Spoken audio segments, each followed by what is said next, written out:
Folks, welcome to Everything Pro Wrestling. Everything Pro Wrestling is a show by the fans, for the fans. I'm your host, Conrad Cushman, and today I am being joined by my good friend, Tom Collihu. Tom, how are you? It's been a long time since we've tagged up to do a preview. Far too long, sir. Far too long. There's been a lot going on in the world. And it sometimes makes you wonder if you should be watching all this wrestling. And then you watch all the wrestling. And then you also sometimes wonder if maybe I shouldn't be watching all this wrestling. But WrestleMania is coming and you just have to watch all the wrestling, don't you? It's WrestleMania week. There is wrestling for anybody who is a fan out there right now. So if you're new and you guys are watching this for the first time and you like the content, hit the like button. I don't have all my little fancy things when I'm in this program for StreamYard, but hit the like button. Also, subscribe to the channel if you will.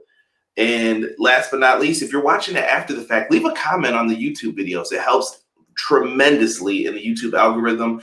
And we are also available on podcasts, Spotify, Apple Podcasts, Google Podcasts, you name it, we're on there. We're even on Pandora now. So if you guys want to search us up on Pandora, please feel free.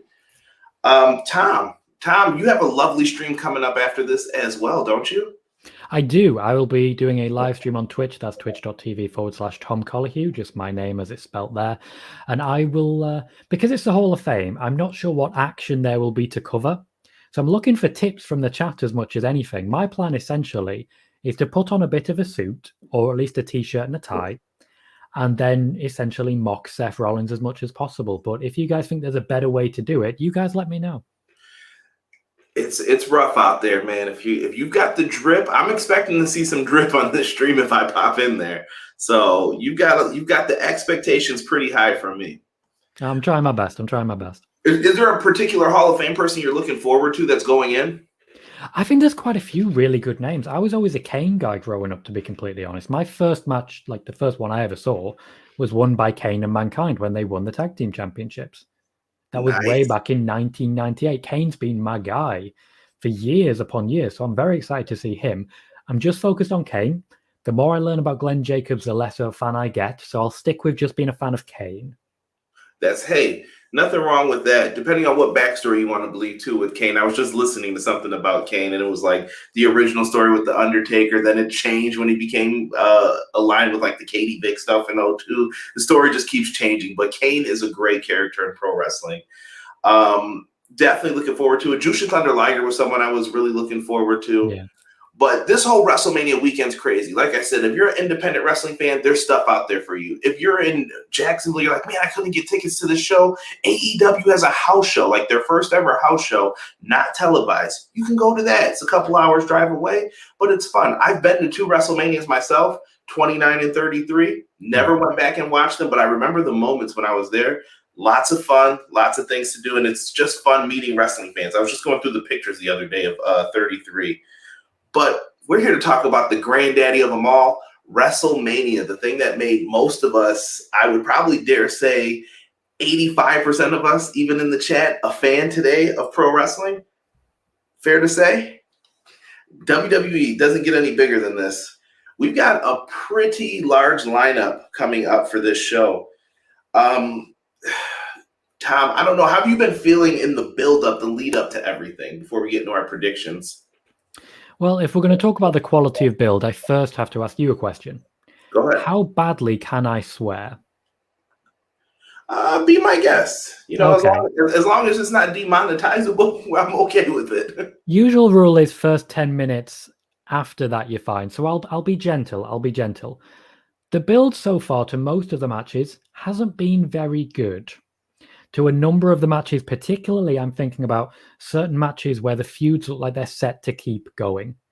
There is so many of them. We've seen spoilers in the way of, not as in spoilers as in news, but spoilers as in characters who've been put in the middle of feuds. Reginald for Sasha Banks and Bianca Belair. We've seen The Miz and Sheamus be used as spoilers between Drew McIntyre and Bobby Lashley. And it shows to me that these feuds are going to keep going. But the problem with that is that it doesn't feel like we're hitting a peak. It doesn't feel like we're hitting a crescendo. It just feels like we're hitting a wall, and then we're just going to keep going afterwards. So build-wise, it's not been the greatest. Wrestling quality-wise, though, looking at, for example, Sami Zayn, Kevin Owens, Seth Rollins versus Cesaro, the main event, I think we're going to have a great WrestleMania. It's just we have to ignore everything that came before. This is giving me vibes of WrestleMania 31. I don't know if you remember the build to that. The build was terrible. Yeah. Like, it was horrible going in. But when you sat there and you finally got to WrestleMania Day, you're like, oh my God, this is so cool. And they put on so many great matches that you forgot about the build. Yeah. And I don't know if that just shows how absent-minded we are sometimes as fans, that you just forget all the lead up. I think we've been trained in that regard. The WWE has a habit of abandoning storylines or rewriting them. We saw a video package on Raw last week highlighting the Bianca Belair and Sasha Banks feud with no mention of Reginald, who has been a key figure in the whole goddamn thing. It's one of those things where we're trained to remember certain aspects, but not others. We are supposed to remember Randy Orton versus Drew McIntyre. We're not supposed to remember Keith Lee, even though he was used as one of those spoilers. That's a very good point. Very good point. But no time to waste, I guess. The first thing I wanted to talk to you about was the hosting of WrestleMania. Over the years now, we've been seeing hosts, and this one's kind of a controversial pick here a little bit. If you've been keeping up with things behind the scenes, we have Hulk Hogan, who is basically, in my mind, WrestleMania was built around this guy. There was a match at one point between the owner and Hulk Hogan over like who was the real creator of WrestleMania. And he is going in there with, he's hosting, with Titus O'Neil. And it feels very odd. I don't know. It's an odd choice. I mean, how do you feel about the hosting thing? Is it needed at WrestleMania? Does it work for you? Give me your thoughts on it. Well, I'm going to start with something positive about this whole hosting thing. I'm going to start with the positive. You've got some people in the chat and I want to say hi to them. Hi, Ace. Hi, Brian. Hi, Connor. That's all the positive done. Hulk Hogan should not be in this position. He should not be being paired up side by side with Titus O'Neil. It's a very, very cynical move. Titus O'Neil does not need Hulk Hogan. There are much better people who would get over now. Instead of keeping going back to the well, oh, you remember this guy? Do you remember this guy? He was big for a time. Do you remember this guy? I don't care about Hulk Hogan. I don't care. I want to see Bayley hosting. I want to see Alexa Bliss hosting. I want to see a number of people hosting, none of which are Hulk Hogan. I believe at this point, yes, he built WrestleMania. Right now, he adds nothing. WrestleMania is 37 years old. Sooner or later, you got to let the kid drive. Okay, I can respect that. And I think you took a lot of the thoughts from many people in the chat. I got to give a shout out to my nephew, Knowledge, who was in the chat. Knowledge, what's going on? Doug, I see you representing. I see you throwing up the Derek order sign that we have on the shirts. You guys can check those out at tpublic.com. /user/EPW if you guys would like to buy one. They're pretty great, comfortable. I think any pro wrestling fan could rock them at any time. So that's usually something good. Ace is in the house as well. What is going on, brother? Pull up your comment here. Appreciate you joining us in here. I appreciate it. And we had Knowledge. I'll show your name on here too for you. Pretty excited when we had the countdown going on. Brian Walsh, thank you for joining us. I appreciate you, my good friend. Wherever you are, thank you for joining us. Connor is in here as well. And yeah, if you guys have comments, thoughts on any of this, please feel free to put it in here. And when we can, we will get to it and try to bring it up on the screen. Let's get into the card of WrestleMania, though. We're here for the meat and potatoes of all this. Let's start here with night one, which will be taking place Saturday, April 10th. For those who are watching, no longer on the WWE Network, unless you are outside of the U.S. For me, I am unfortunately going to have to watch on Peacock. And yeah, Drew McIntyre versus Bobby Lashley. I feel like this has to be the opener. I know they're doing some matches on SmackDown as the pre-show. We're not going to talk about that. Whatever. Drew McIntyre, Bobby Lashley, to me, is the opening match for WrestleMania time. What do you think? I hope it is.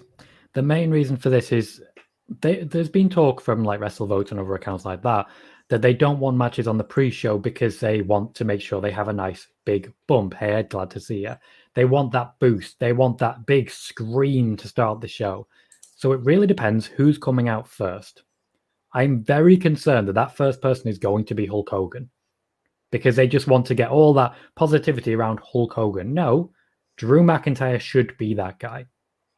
He has earned that place. And for me, Drew McIntyre should be walking out for the very first match against Bobby Lashley. I'm firmly in the camp that Sasha Banks and Bianca Belair should be main eventing night one. And I think it's very interesting that Drew McIntyre recently changed his tune. A little while ago, he was saying he didn't want to be the main event of night one. He wanted to be the main event of it all. Nowadays, he's saying he's very happy to be the first match. I think conversations have happened. And I also think it's very telling that Sasha Banks' heel turn came at Fastlane instead of what I expected and what I was sharing with my Twitch chat, the idea that that would happen at WrestleMania and then this feud would keep going. I think if they were going to have this match main event with a heel turn from Sasha Banks, that's sending the crowd home unhappy. But with Sasha Banks already a heel, for me, it makes sense to send them home happy with a Bianca Belair moment there. For me, Drew McIntyre does open the show. I would definitely agree with what you said there about them opening, and I agree with the Bianca Belair Sasha Banks point. We're going to get along great on this, I think, on this, at least night one. I definitely think I saw Ace in the chat. Jacob Bishop, shout out to you. I appreciate you joining us. He's got Drew McIntyre, it looks like, winning this. He said, boo, Bobby Lashley and Drew McIntyre is the main event, but no Royal Rumble was won by either man. The Royal Rumble is supposed to main event WrestleMania, technically. So that's how I see it going in. For this one, though, I'm going to be crazy in my predictions here. I don't know how, I don't know why, and it probably doesn't make sense, but I'm going to take Bobby Lashley to get this victory here. The Hurt Business not being with him, I don't know if that's a swerve. It could be. I don't know if that'll happen, but I just feel like Lashley deserves this. I feel pretty good about his reign so far. The only thing I fear is he has no baby faces to work with after the fact, but maybe you could make some for him. I don't know. What are you thinking on this one, Tom? My suspicion, first and foremost, and a lot of my answers are going to be built on this, is that we're going to see a shake-up after WrestleMania. There's a lot of people who could really benefit from it. I think Drew McIntyre could move, Bayley could move, and a number of other people would really benefit from a move. When it comes to this match, I do think they're going to give Drew McIntyre his big moment in front of fans. This is one of the reasons I think they're going to start that. But I don't think he's going to be champion for very long. I think his third championship reign will be simply to get that pop at WrestleMania. And I think Bobby Lashley is the future. So I have Drew McIntyre winning this match and then Bobby Lashley winning it back at the very next pay-per-view. Okay, not a bad pick. Not a bad pick. I see some people in the chat. We got Doug saying Lashley retains. Mr. Pro Wrestling 1 also in here. That is a hell of a profile picture you've got there, Mr. Pro Wrestling. I'm not ready for it. Same. Let's see.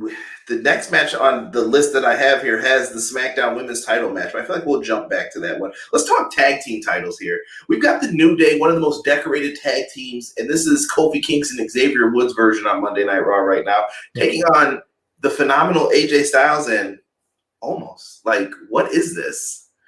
I'm not comfortable with his debut match being at Mania in front of people.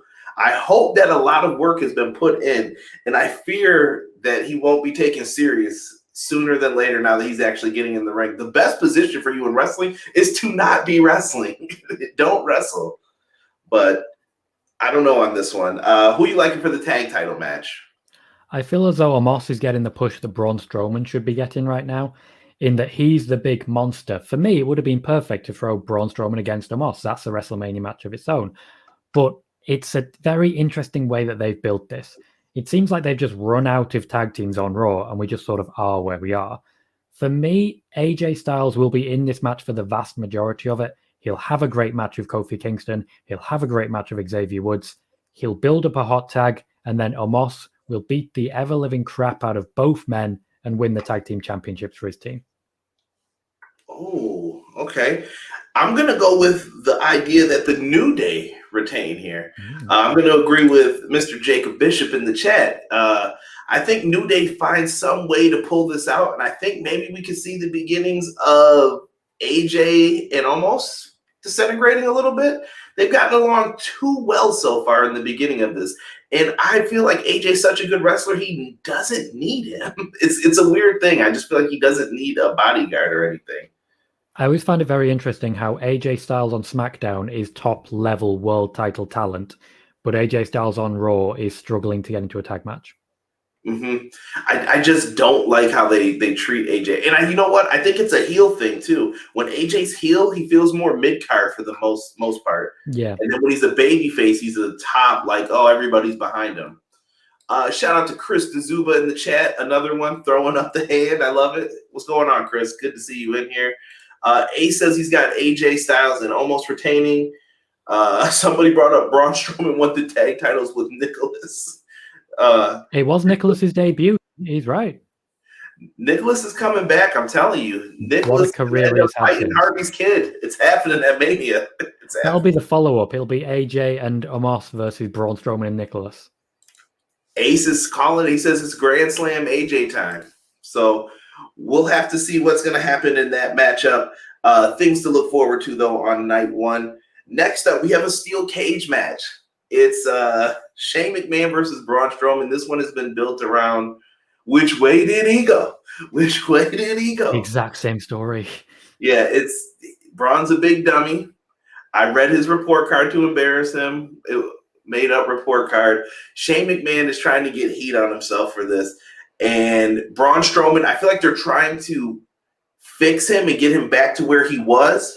But I think he's been ruined so badly that I can't buy into it at all. And that's just a me thing. But in this one, I don't know, man. I'm just going to go out and I'm going to take Shane McMahon to win this. I don't know why. I have no reason for this. I think he's just going to get the incredible bump. Actually, no, I take that back. He's going to miss his incredible bump. Braun's going to win. Braun should win. Trust me. Braun should be the winner, but this is the WWE. Tom, take it away. I'm taking Braun. I definitely have Braun as well. I think this is one match that, yeah, Shane's been built up after a fashion, but he's already had way too much. The fact that he's able to destroy Braun and paint him green is an embarrassment from the WWE. They need to do better. He certainly deserves a hell of a lot better as well. And for me, the cage match just adds something else for Braun to break. My suspicion, and this is just off the top of my head, I believe what we're going to see is Shane McMahon get up to the top of the cage, ready to dive onto Braun, who's on the table, and then Braun will stand up, lift up the cage, and shake Shane off. And I think he will then go in, hit the running power slam, and pin him for a 1-2-3. I don't believe escaping the cage will be a win in this particular match. I really wish that they would have said that too. I think that would have been a stipulation I added in, that you can't win by escaping. The whole thing with Braun and the choo-choo train noises, that's where they really lost me. Like, once I heard that, I was like, what is this? Like, could you imagine Tugboat in the 80s? And you're hearing like, and he's just running around the ring going through people. This is the WWE way. Look at Ricochet's entrance music. Look at the creak on the Aleister Black chair. That's what they do. I can get past those. Like, it's part of the entrance. But this, it's like, dude, in the middle of the match, who's playing this? Some sound guys back there like, oh, I love this part. This is great. Yeah, we've got some good stuff here. The quicker, I guess, we can move past this one, the better for everybody in the chat. We do have a multi-team #1 contenders match.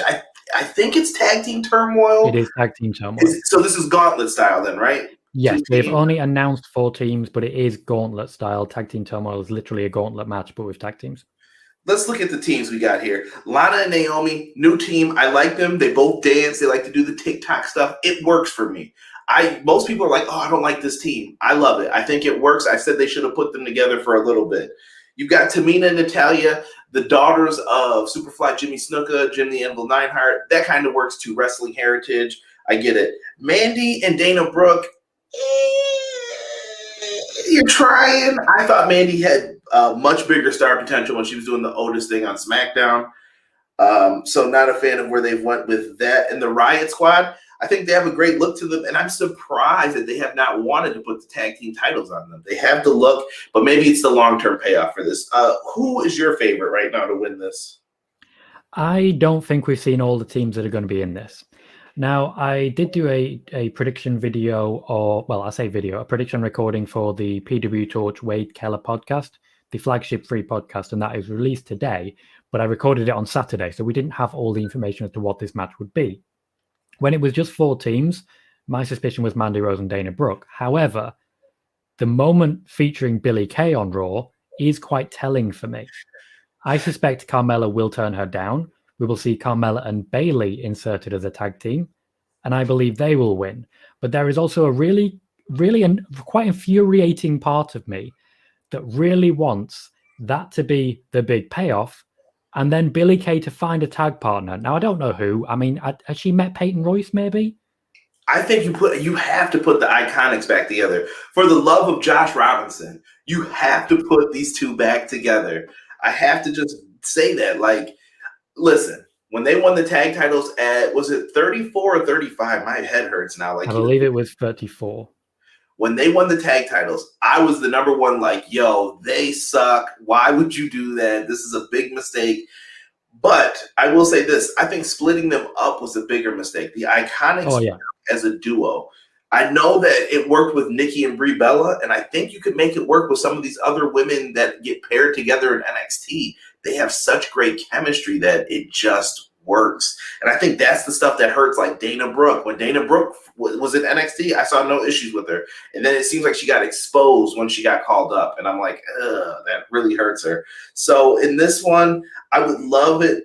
I would love to see the Iconics get back together. And I'm with you. I think it's going to be a different tag team here that win this. Because the Lana story's done. Natalya and Tamina, they're heels. Riott Squad I'm with you. You know what? I'm going to say it's the Iconics. I feel like they've been doing this Billie Kay thing for a reason. I don't have enough faith in the WWE to say they'll put the Iconics back together and actually predict it. So officially, my prediction is Carmella and Bayley. But I want it. And it's criminal that Bayley is not on here in a bigger match. Oh, thank you. Ace corrected me. It was 35. Okay. I will definitely accept that.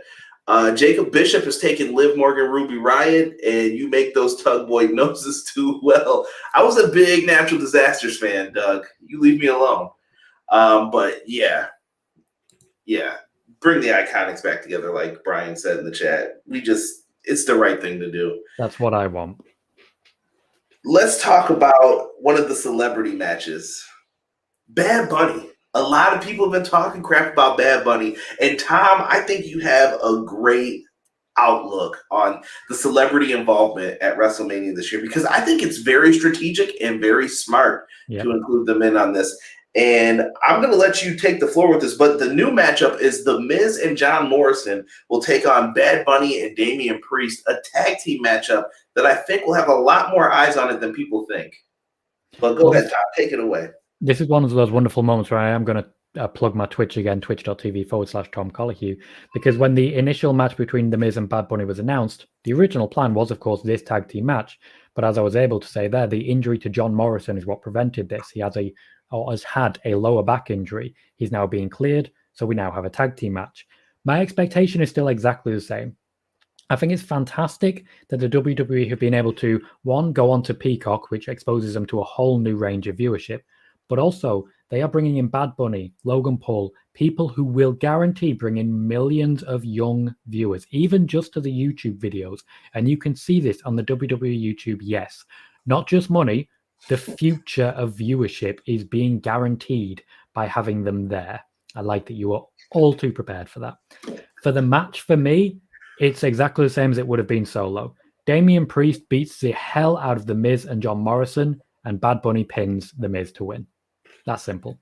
I think that is the money way, and I think the headlines will reign Bad Bunny pins former WWE champion. Exactly.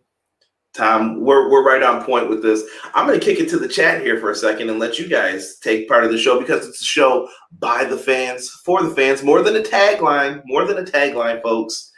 John Morrison and The Miz is who Jacob Bishop is taking on this one. And Ace, one of the helpful mods for Everything Pro Wrestling, has Bad Bunny and Damian Priest picking up the victory at WrestleMania as well. I think it's been an interesting thing. I can't believe that they had enough gall to ruin a Bugatti on television. And I looked up, somebody had an article that said Bad Bunny has this Bugatti and had no idea what to do with it. Let's just throw washable paint on it. Oh, yeah, that'll wipe straight off. It's fine. I did like that when he got thrown over the other car, they did not show you the other side of the car, to hide the fact that it was padded to hell.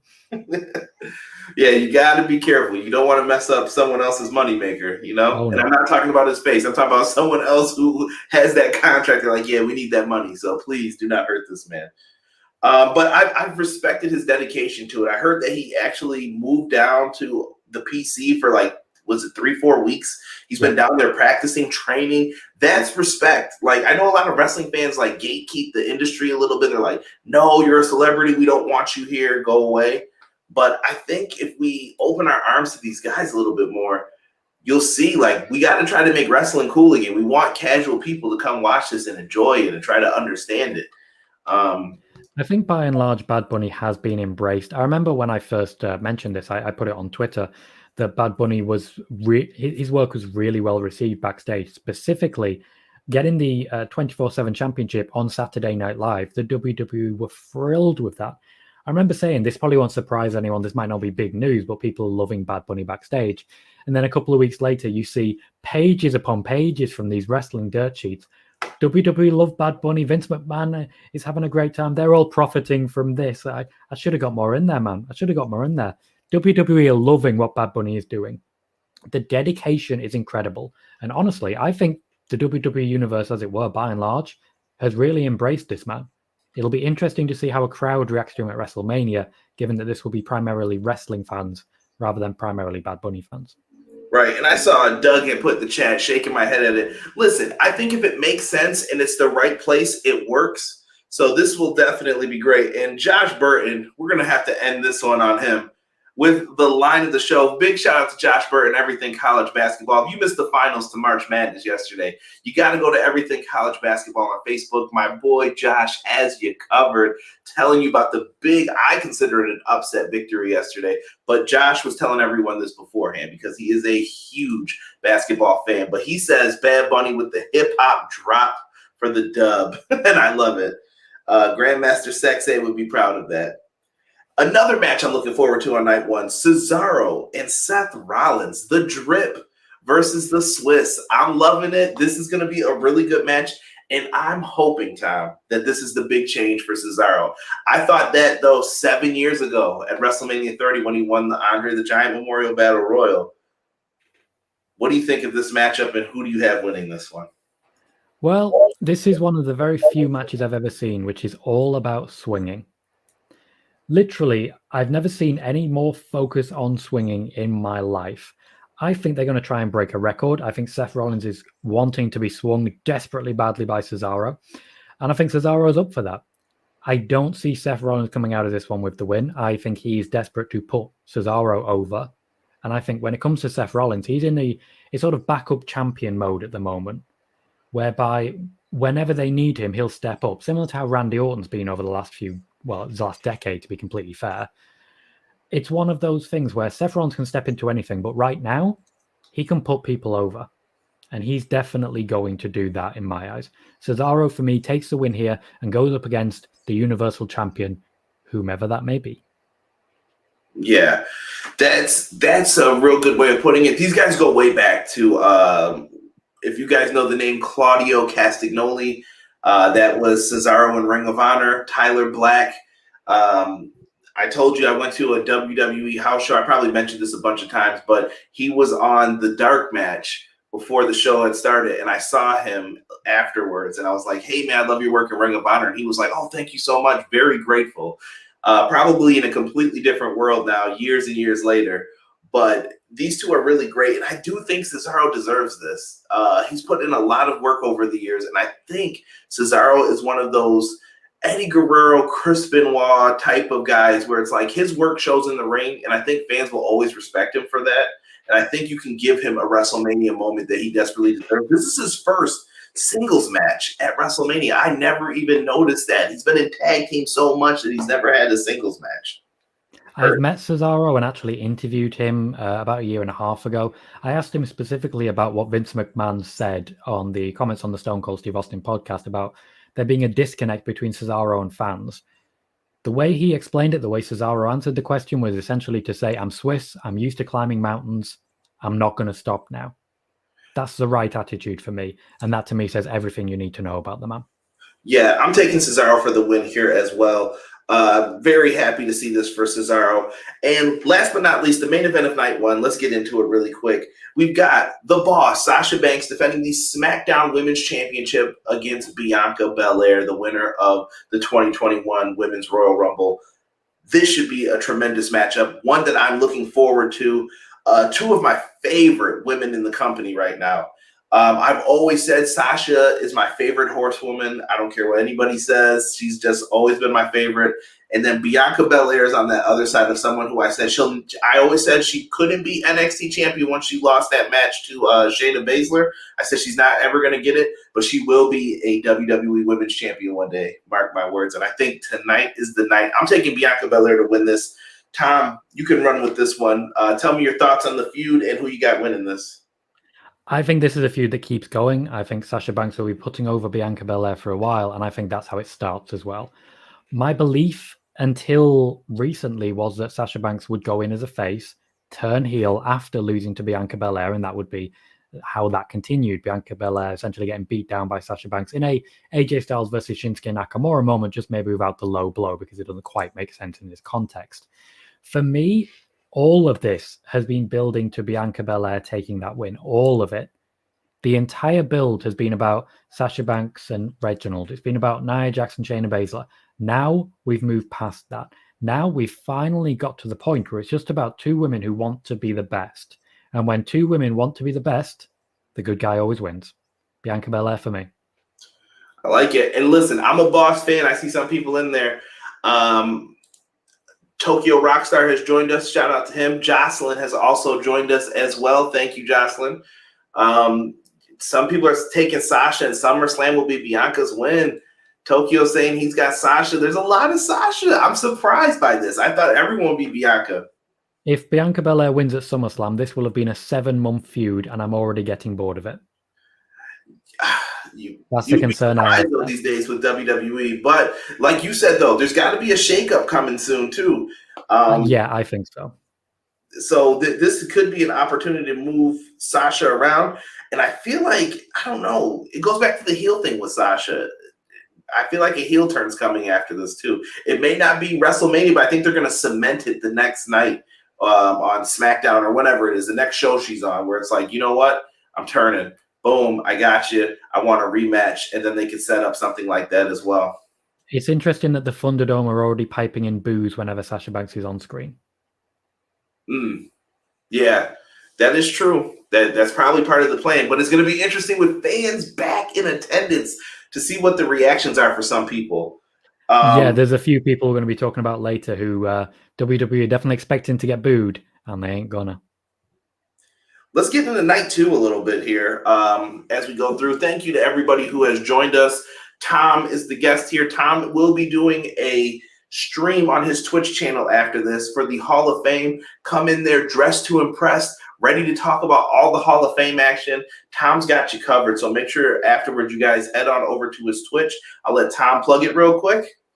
It is www.twitch.tv/Tom Collyhue. And what I can do is just stick that straight into the chat, which I'm sat in as we speak, so that you guys can click on it if you would like to. If you do have a Twitch account, by all means, head on over and click follow. You get a notification every time I go live for wrestling and sometimes for gaming as well, but it's clear in the notification. Somebody said, I want to see this get out of the Reggie stink. Listen, Reggie's spending that Nia Jax stimmy money. He knows what he's doing. Reginald might be the smartest man on here. He's not wrestling. He got the money. He's got some new clothes. He just got to help the girls retain the tag titles. And let's get into some of this now. We got the women's tag team title match. Shayna Baszler, Nia Jax. We went through our predictions. I'm taking the Iconics here to get the win. And in this one, I don't know. I like the team of Baszler and Jax, but I don't know what's going on with this. I feel like the WWE really likes them as a team, this whole mismatch kind of team. What do you think, Tom, on this one? Do you think they retain their tag titles? Absolutely not. I think this is the breakup of Nia Jax and Shayna Baszler. I think they have been the tag team champions for so long now that the power of the moment has somewhat faded. And I think it's time for someone else to get a shot. They do have a number of women's tag teams now that can make that work. And it's sort of annoying with that in mind that Carmella and Bayley are my choices, as it were, for this, because I do think they will be taking it. I think Shayna Baszler will accidentally cost Nia Jax, and Nia Jax and Reginald will decide between them to get rid of her. Essentially, I think that's the best way to adequately describe it, leading into a feud between the two of them and one of them to be moved across to SmackDown. That's how I see it going, largely because the Raw Women's division is a mess right now. You've got no Charlotte. We don't know where she is. We don't know when she's coming back. No Lacey Evans, of course. We do know where she is. We still don't know when she's coming back. They need people at that level, especially if, as depending on our predictions later, if Asuka loses his championship, Rhea Ripley needs someone else to beat. Shayna Baszler, Nia Jax, built for it. I like it. I am going to go with whoever wins. I'm going to take the Iconics to become the women's tag title champions. It just makes the most sense out of everything, I guess, for me. Next, let's talk about Logan Paul as Sami Zayn's guest. I don't know what role he's supposed to be in. I didn't know if they announced that on SmackDown, but Kevin Owens versus Sami Zayn. This is another Ring of Honor really cool story if you guys don't know. Two best friends that traveled up and down the roads of Canada into the United States together as a tag team, as best friends, to end up feuding with each other in Ring of Honor. Sami gets the break, leaves, and then here comes Kevin Owens right behind him to steal his thunder, and these guys are now feuding once again. It's the feud that will fight forever.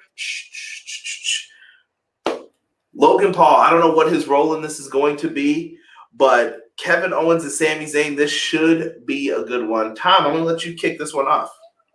I think we're going to get an incredible match. Much like a lot of the matches we've got lined up are going to be great. I think Logan Paul, and I actually tweeted this a couple of days ago, for me, Logan Paul is the new Mike Tyson. And yes, I tweeted this well before AEW announced that they were bringing back Mike Tyson. And here's how it works. WrestleMania 14, Mike Tyson was the special attraction to bring in young fans, the one who'd been through some controversy, but was there to really G people up and bring people in. Nowadays, it's 20 years later, Mike Tyson no longer has that drawing power. Nowadays, the young hip guy who's been boxing recently, who's been through a number of different controversies, is Logan Paul. And I expect this to be exactly the same as WrestleMania 14, just without a championship on the line. Kevin Owens playing the part of Stone Cold Steve Austin, Sami Zayn playing the part of Shawn Michaels, and Logan Paul playing the part of Mike Tyson, wearing his DX shirt, coming out representing Sami Zayn, and by the end of the night, punching Sami Zayn in the face and walking away. I think Kevin Owens will be winning this, clean as you like. Sami Zayn will be furious that Logan Paul didn't help him, and then he's going to get punched. I'm with it. I see the exact same thing happening. Maybe a little KO Mania 5 shirt over his face, even. I just remember Shawn Michaels saying, "Do not do that spot to me," and then Tyson did it anyway. Yep. They're like, "Yeah, just do it. It'll be fine." So, and Mr. Pro Wrestling 1 wants to know, is Logan Paul eating a stunner? We don't think so. We're both going with the WrestleMania 14 type ending for this one, which I think will definitely be fun. Interesting outlook on this, but I think Sami Zayn is really getting a lot of hype from this. He had the whole gift thing. I retweeted 7 of those music ones with him dancing to it. Great. Those were just marvelous, what he was doing. Very enjoyable. Like I said, I've loved Sami Zayn over the past couple of years. I thought that ladder match that he had at, I think it was Clash of Champions, or maybe it was TLC. With Styles and Hardy? Yes. Yeah, I think it was Clash. Tremendous. A tremendous, I love when they get creative, and I couldn't even see it coming. I was like, oh, he hooked his ear to it. That was great. And it was all wonderful.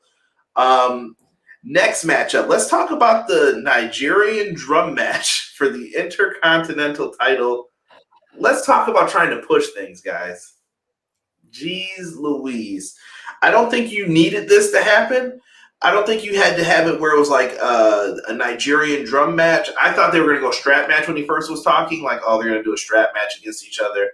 But a drum match here between Apollo Crews and Big E. Now, Tom, jump in at any time on this one.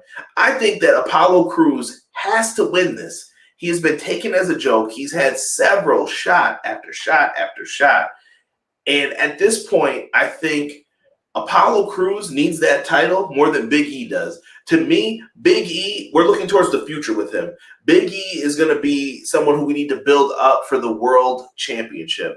I don't think he needs this title, so my prediction in the simplest form is Apollo Crews wins this. I don't know. Maybe he stuffs like a drum over Big E and he can't move his shoulders because he's so big, and then he pins him.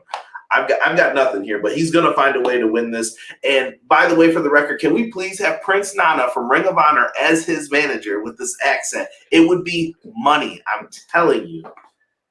We're very similar in our prediction there. When it comes to the actual Nigerian drum fight, I'm hoping it's just going to be a drum circle and Apollo Crews is just going to drum better than Big E and then walk away with the championship without wrestling at all.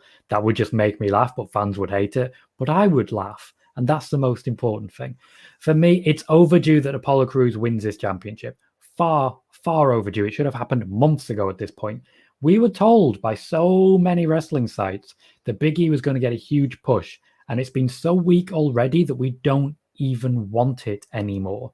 Apollo Crews is more interesting to the level now that I don't think Big E's ever going to get that World Championship match. I don't think that moment's even going to come because whatever hope there was around him, Apollo Crews is just far more interesting. And that's not Big E's fault. That's just how the story is played out. Sometimes the WWE try to write a story and what we perceive is completely different. Look at the Becky Lynch heel turn. They were trying to tell us a story about Charlotte being a returning hero. That's not the story we saw. Right. And we stuck with it. That, for me, is exactly what's happening here. Apollo Crews is far more interesting. Massive character change, but it hasn't been reinforced by a win of anything. This is another one for me that suggests there's a shake-up coming. And I think Big E's going right back to the New Day because I think he needs it. I think whatever they planned simply has not worked. Get him back to a place where he's comfortable, where you're comfortable, and where his decisions and character is not defined by Booker T's podcast. I think Big E is the long-term person still. I think he has it. I think that once they saddled him with the Intercontinental Championship, it was doomed because it's not what it used to mean. It's like he's been there, done that already. I remember it. I don't know if most fans do, but he's been the Intercontinental Champion already. What does this mean? It's just a notch in his belt. I want to see him. I think Big E's the guy to take down Roman. I said it. I guess we'll get more into that in a little bit, but that's just my thoughts on it. Let's get into the other mid-card championship match, the United States Championship match. We have Sheamus and I think there's birds around my head right now. Bro, Matt Riddle, the man on the scooter. I hope they're really enjoying these jokes because it's just like, dude, what is this? Matt Riddle, Sheamus, or excuse me, he's just Riddle now. I forgot that. Riddle, Sheamus, one-on-one for this. Is Sheamus walking away with this championship? I do believe he is, yes. Matt Riddle was not supposed to be the United States champion at this point. The reason Keith Lee was in that match was to take the championship away from Bobby Lashley, essentially free Bobby Lashley up for what came next with the WWE Championship win. For me, Matt Riddle is just the guy who landed on it. Whatever push he was supposed to have, it never actually happened. He's provided very good matches, though. I've really enjoyed the wrestling matches. Same with Sheamus. These two could put on something very, very good in my eyes. I think that they'll do really well. But I think Sheamus is taking this. After the run of losses that he's done in order to make other people look good, Sheamus deserves this moment. For me, he'll be taking the United States Championship. What he does with it, I'm not sure. But it'll be a damn good start and a step forwards for me. I got to take a pause in here, and I got to give a shout-out to my friend Mags in the chat. Mags has several podcasts, but you guys can check him out on the Badlands podcast. That's my personal favorite one. Love him and Paul just going through their Mount Rushmore. Is absolutely tremendous. Mags, that's some free promotion for you, Oos. And don't forget, and you know why I said that. I didn't forget what you said in a prediction battle. But this is one that I don't know. I feel like Sheamus was on like a push with Drew. I thought him and Drew could have been the WrestleMania match that they were teasing. But as you also pointed out, and then I started to realize Bobby Lashley was being protected for a very good reason. And now it's coming all to fruition, and we see what's happening with that. I just feel like Sheamus' time has passed. I don't know. I just feel like maybe it's Riddle's time, and I feel like WWE's really enamored with him. I feel like they think that there's something special there with him. His match quality is great. He's a unique kind of person. The problem is he gets this like Rob Van Dam-esque push a little bit. Like you don't understand him, but you're trying to. And Riddle's trying to be cool about it. So I'm going to take Riddle for the retain here. It's good that we finally have something we disagree on. It's good that we finally have something we disagree on. We needed that in the show. Now we're ready to fight each other. Absolutely. This is what our whole feud will be built on. Where are we in this? Let's talk about the Raw Women's Championship match, shall we? Rhea Ripley has emerged. Very weird to see somebody debut a few weeks before WrestleMania, but Rhea Ripley is back. She's in the fold. It looks like she essentially turned heel last night on Asuka, and she'll be playing the role of heel in this matchup. And Asuka, the Raw Women's Champion, since she won the Money in the Bank contract, and Becky showed her that in the briefcase, the championship belt was there. So this is all leading to this big matchup between the two. I feel really bad for Asuka in all of this. I feel like Asuka started off as the Performance Center, like MVP, one of them, and then she's kind of faded into this weird, like, creative doesn't really have anything for you. The Raw brand doesn't have enough competition for you. We had to call people up. That's why I'm hoping there's a few call-ups from NXT TakeOver Stand and Deliver. I think it's time to shake some people up here on all rosters. This is very weird. Rhea Ripley has the sad story from last year. If you guys remember, me and Derek talked about it. Derek really wanted Rhea Ripley to defeat Charlotte, and it just turned out Charlotte had it in for her. And this provides for great long-term storytelling here. I thought Rhea Ripley was going to win the Rumble, then she didn't. But here we are now. Tom, can you see Charlotte being added to this match, number one? No. It's not happening? No. Okay. No chance. Listen, you know all the WWE fans. There's Charlotte fans who really believe this is happening, and I think there's fans who don't like Charlotte that they're like, she's going to show up, she's going to take the title from him, and then it's going to be, I'm another step closer to my dad. So it just depends on what you believe for this. And Charlotte, that's not me making fun of you or saying that about you.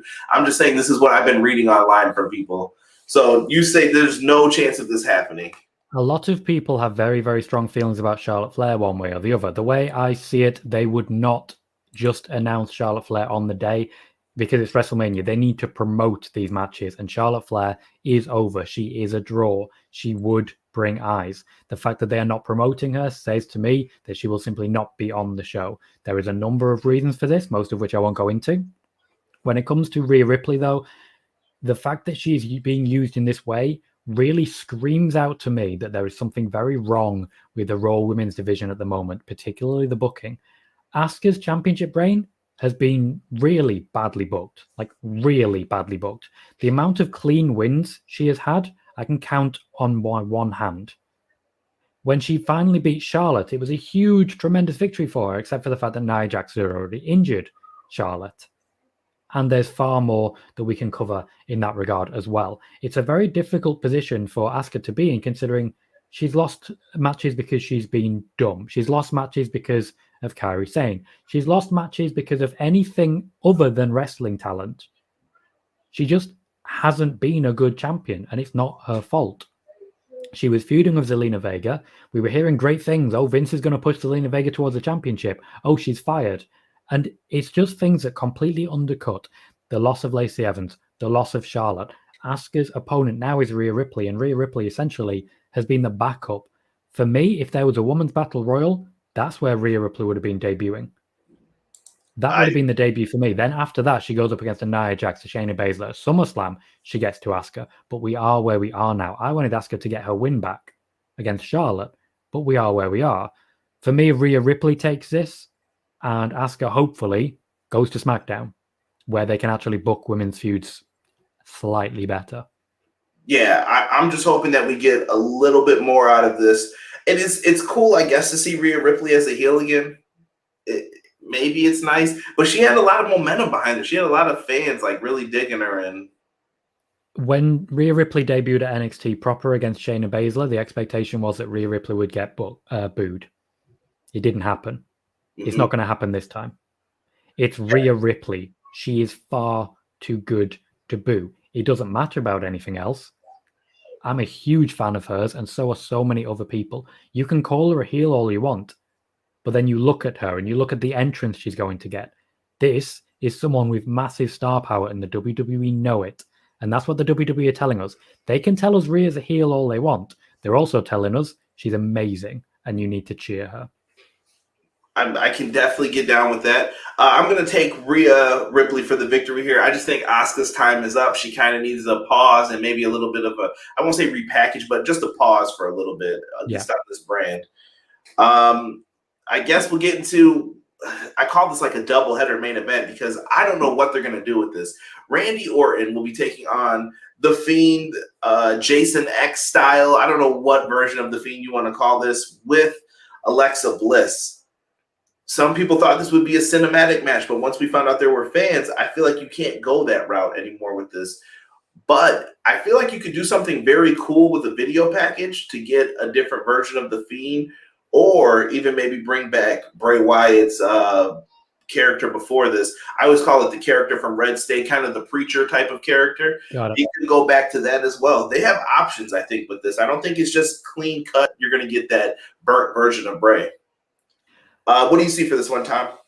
I actually think their options are slightly limited by the fact that they've taken so long to get here. The big limit for me is the new attire. How can the Fiend maneuver when he looks like he's a roasted Teenage Mutant Ninja Turtle? There's only so much he can actually do with that. The way I see it, Alexa Bliss is the key figure here. The fact that she is there means that she will be able to factor into the finish. And the way I see it, you talk about cinematic matches. This is a cinematic match. The Fiend and Randy Orton will not be complete until there is a cinematic match, but they absolutely cannot do that in front of fans. Think back to, I can't remember the show, but the House of Horrors match, where they did everything pre-recorded, they finally got to the ring, and then Jinder Mahal won despite the fact he wasn't even in the match. This is what actually ended up happening, and fans were not enjoying it. For me, this is a very, very fast win for The Fiend. I think Alexa Bliss, using the big entrance, distracts Randy Orton. The Fiend picks up the win, and then in the near future, then they have the cinematic match, maybe at the next pay-per-view. I think this one keeps going, and I think over the course of the next month, Randy Orton will have an RKO with Alexa Bliss's name on it. You know what? At this point, she probably has earned one. Not gonna lie. She's been interfering in everything.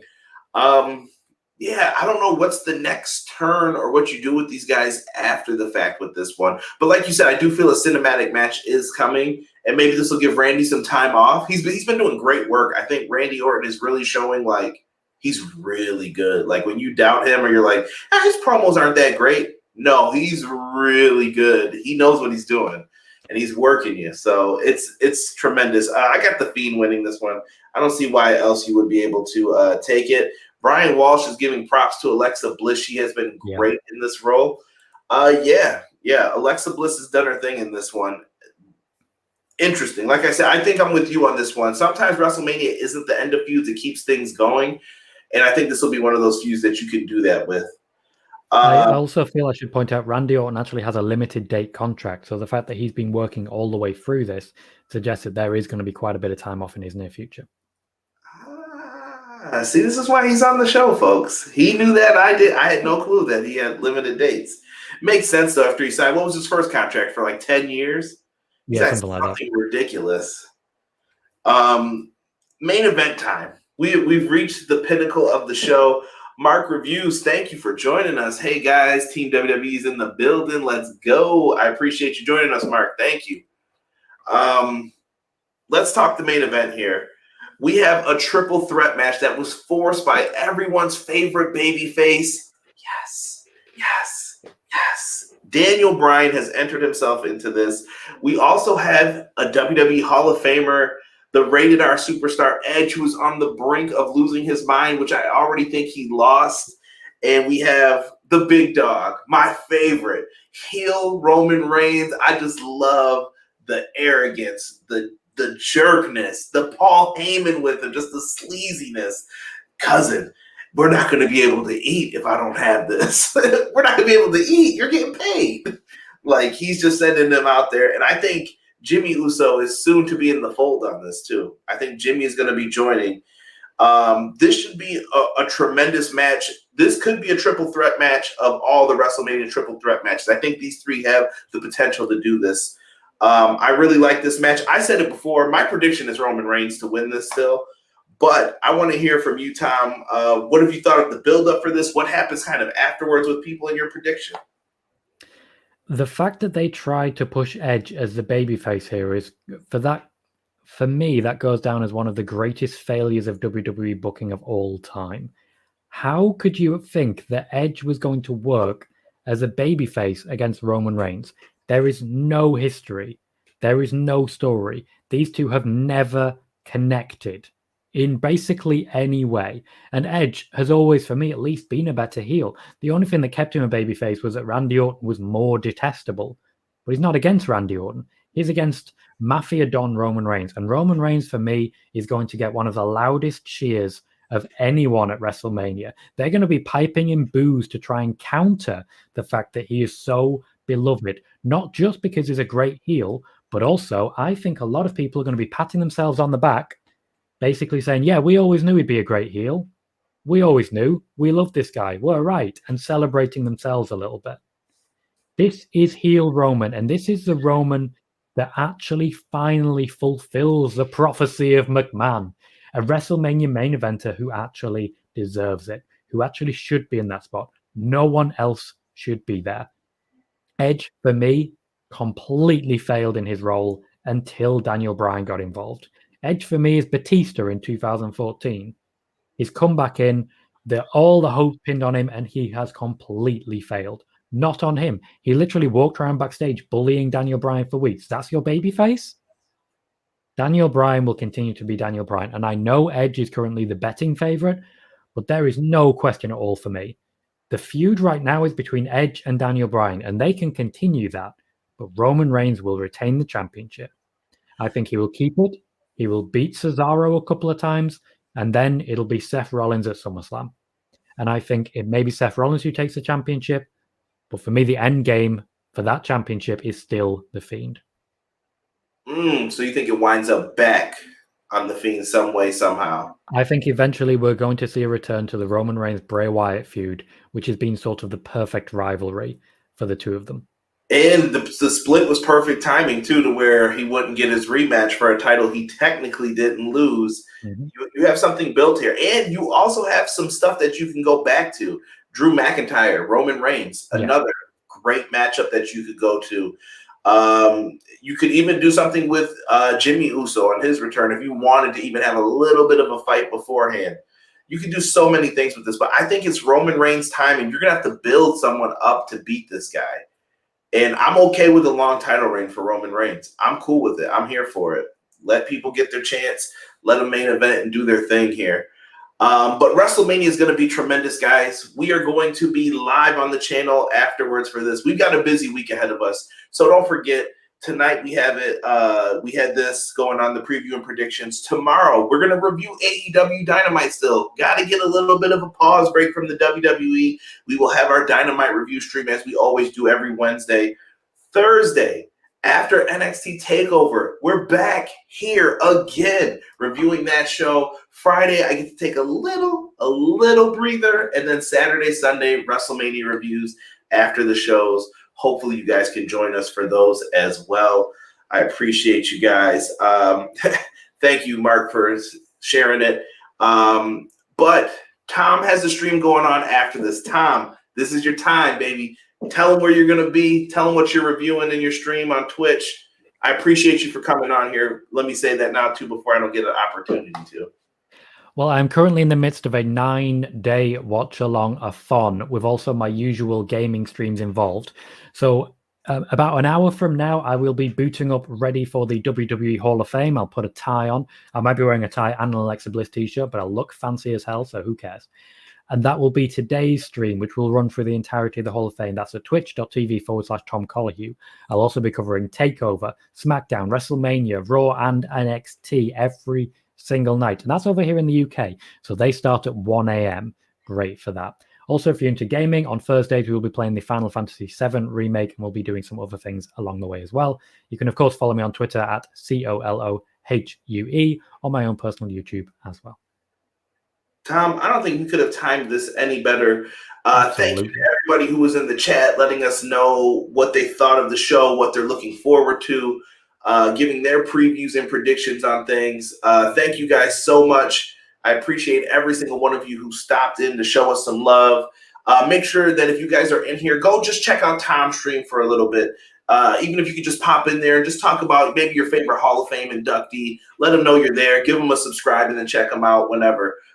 Definitely worth it. Tom's got a great channel. And Tom, I thank you for coming on. But for myself and everything pro wrestling, we are out. Peace.